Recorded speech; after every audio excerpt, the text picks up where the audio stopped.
Assalamualaikum warahmatullahi wabarakatuh.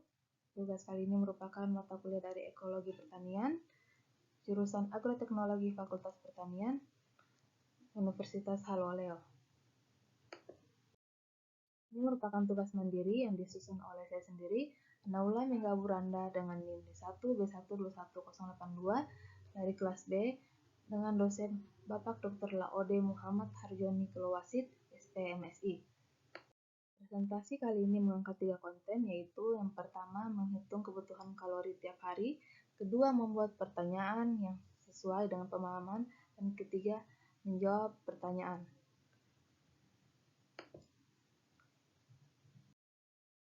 Baiklah, berpindah ke konten pertama, yaitu kebutuhan kalori. Kebutuhan kalori yang saya hitung yaitu kebutuhan kalori dari saya sendiri, yaitu Naula Megaburanda, umur 19 tahun, jenis kelamin wanita, tinggi badan 158 cm, berat badan 55 kg, dan olahraga yang rutinitas saya lakukan yaitu 1-3 kali dalam seminggu. Perhitungan kebutuhan kalori berdasarkan rumus yang telah diberikan, saya menjumlahkannya dengan berat badan, tinggi badan, dan umur, dan dihasilkan 1393,392 dan dijumlahkan lagi menjadi 1874,664 kalori.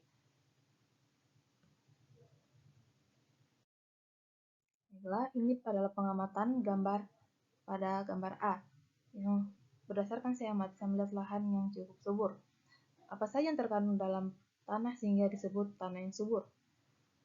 Tanah yang subur mengandung unsur mineral, di mana tanah yang subur memiliki kandungan mineral yang lengkap yang merupakan bahan baku makanan bagi tanaman, misalnya boron, magnesium, sulfur, dan lain-lain. Apakah populasi dalam tanah mempengaruhi kesuburan tanah?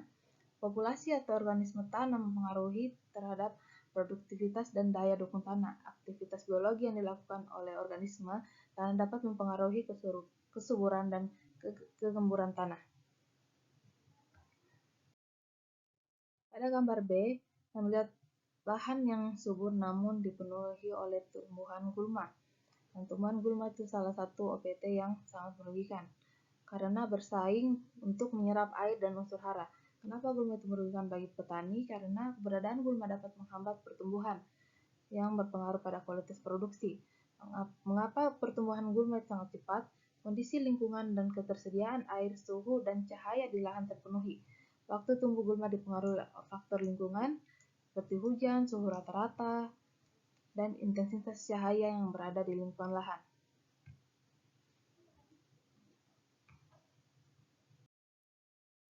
Pada gambar C, lahan yang ditanami tanaman pangan. Tanaman pangan merupakan salah satu tanaman yang sangat dibutuhkan, tapi bagaimana dengan pemanfaatan lahan di daerah yang sempit atau minim lahan seperti perkotaan? Ada beberapa cara yang dapat menjadi solusi. Seperti yang terdapat pada PPT saya itu ada hidroponik, ada tabul lampot, ada vertikulur, dan ada aeroponik. Kenapa tanaman pangan merupakan hal yang penting? Karena di dalam tanaman pangan karbohidrat dan protein sangat banyak terkandung dalamnya yang merupakan bagian hal yang sangat penting bagi manusia. Pada gambar D, itu lahan yang ditumbuhi alang-alang, rumput. Apakah alang-alang dapat merusak kualitas lahan? Alang-alang merupakan gulma pesaing air dan hara bagi tanaman budidaya dan sifatnya mudah terbakar. Ketika terjadi kebakaran ladang alang-alang, maka sumber daya pada tanah dapat rusak. Terus bagaimana dengan pemikiran masyarakat bahwa tanah bekas pembakaran itu subur? Pembakaran pada tanam memang dapat menghasilkan unsur hara yang dengan cepat. Namun, harus diingat bahwa cara ini hanya berlaku di tahun pertama saja. Pembakaran seterusnya menyebabkan unsur hara menghilang atau menguap melalui aliran udara dan air. Pada gambar E, saya melihat tanaman padi. Mengapa hasil pertanian padi merupakan hal yang paling penting? Masyarakat Indonesia menjadikan beras sebagai makanan pokok sehari-hari. Bagian besar masyarakat mengkonsumsi olahan padi sebagai sumber karbohidrat utama.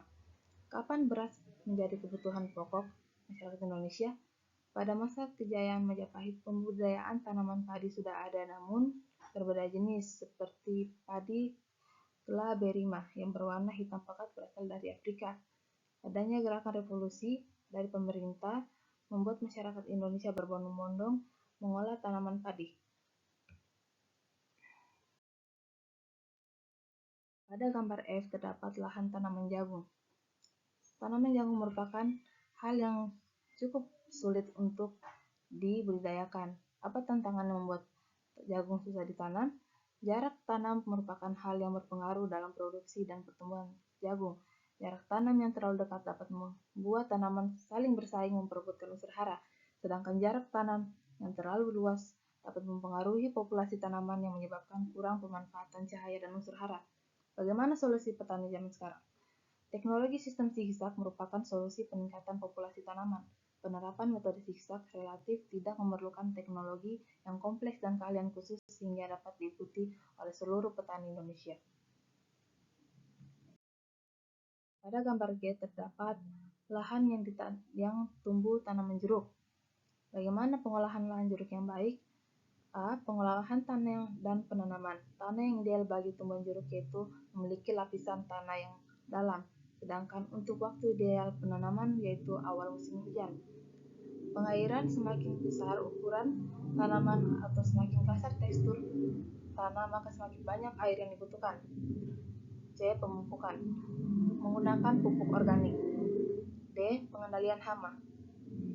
Menggunakan bibit yang sehat dan penggunaan pestisida yang digunakan hanya pada fase kritis. Apa rekayasa yang dapat dilakukan untuk menekan peningkatan serangan hama? Yaitu ada metode yang namanya manipulasi habitat tanaman refugia. Contohnya tanaman bunga matahari yang mampu mengundang berbagai jenis fauna seperti lebah dapat menyebabkan keseimbangan ekosistem dan menjadi terjadinya rantai makanan, berfungsi untuk menjadi hama serta membantu penyerbukan buah jeruk. Pada gambar selanjutnya terdapat tanaman merica. Apa faktor menyebabkan produksi lada di Indonesia menurun? Sejauh ini petani masih mengandalkan metode menanam yang kuno, sehingga hasilnya tidak maksimal. Pemerintahan diharapkan dapat memberi bantuan tambahan berupa penyulusan strategi pertanian yang baik pada petani. Di mana kondisi pertumbuhan merica dapat lebih produktif? Pada wilayah yang beriklim panas dan curah hujan banyak, tanaman lada tumbuh lebih baik pada topografi yang agak landai, dengan tekstur tanah yang gembur, lapisan atas kaya akan humus, dan memiliki drainase dan aerasi yang baik. Gambar selanjutnya itu lahan yang terdapat pohon pisang. Pohon pisang merupakan salah satu tanaman yang cukup mudah untuk dibudidaya, namun memiliki penyakit yang sangat sensitif, yaitu penyakit layu fusarium. Bagaimana penyebaran penyakit layu fusarium itu? Penyebaran dapat melalui aliran air, manusia, dan organ yang terinfeksi. Penyakit ini juga bersifat menular yang dapat menularkan penyakit melalui tanah, menyerang akal dan ke dalam bonggol. Apa peran agen sayati terhadap budidaya tumbuhan pisang? Agen sayati merupakan musuh alami dari golongan invertebrata, dapat berupa predator, patogen, parasitoid, dan agen antagonis. Agen sayati berperan penting sebagai pengendali penyakit yang sering timbul pada tanaman pohon pisang yaitu layu fusarium. Dan gambar terakhir yaitu lahan yang terdapat tanaman timun. Apa fungsi timun selain sebagai bahan konsumsi masyarakat?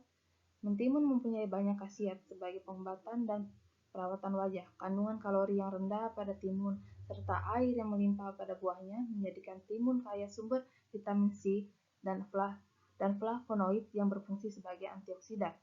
Apakah produksi mentimun ini sendiri sesuai dengan kebutuhan?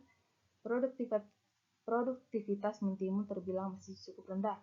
Rendahnya produktivitas disebabkan oleh beberapa alasan seperti faktor teknik pemupukan, pengairan, serta tanah yang kurang tepat. Baiklah, sekian presentasi dari saya. Mohon maaf karena masih banyak kurangnya. Wabillahi taufiq wal hidayah. Wassalamualaikum warahmatullahi wabarakatuh.